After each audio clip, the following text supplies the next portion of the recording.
Bienvenue chez rayonrando.com, je vais vous présenter le fauteuil ultralight dossier haut de Jamé dans lequel je suis assis actuellement.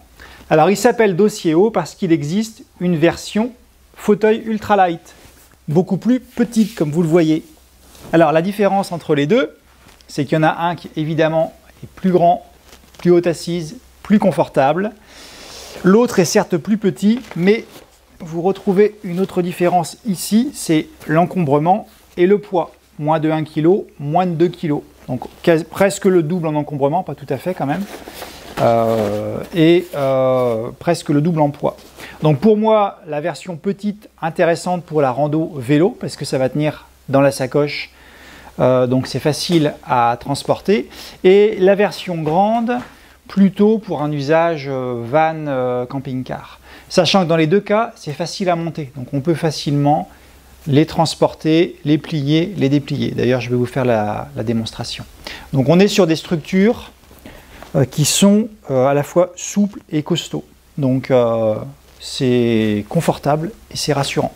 Alors le montage se fait en deux parties, partie métallique, partie tissu. À noter que le fauteuil est fourni avec des embases larges, donc on n'est pas obligé de les utiliser. Si le sol est dur, c'est pas la peine, mais si le sol est mou, on a des pieds du coup beaucoup plus larges. Et ça c'est très intéressant pour avoir quelque chose de stable et qui ne s'enfonce pas. Et c'est pas souvent le cas sur les fauteuils de camping.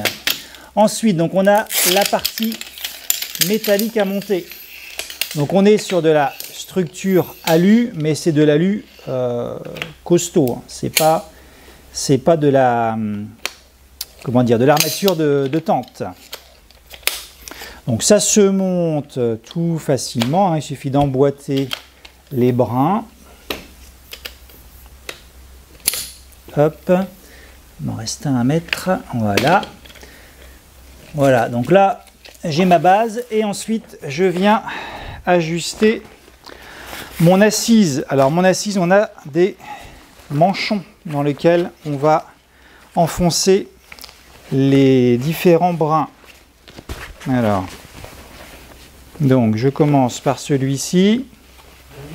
Hop. Ensuite, moi ce que je fais, c'est que je le mets au sol comme ça. Ça me permet d'appuyer légèrement dessus. Hop. Et d'aller enfoncer le deuxième sans forcer. Le troisième, idem.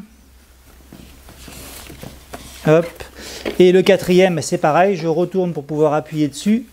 Là, il va falloir que j'appuie pour créer la tension. Et voilà. Donc vous voyez que la mise en œuvre est très facile. Le démontage aussi.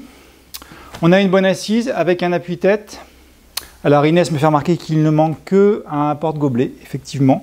Mais ça permet quand même d'avoir un fauteuil vraiment confortable, une assise relativement haute, compacte, facile à monter et costaud. Voilà, donc vous retrouvez ces deux modèles, la version la plus légère et cette version longue sur rayonrando.com.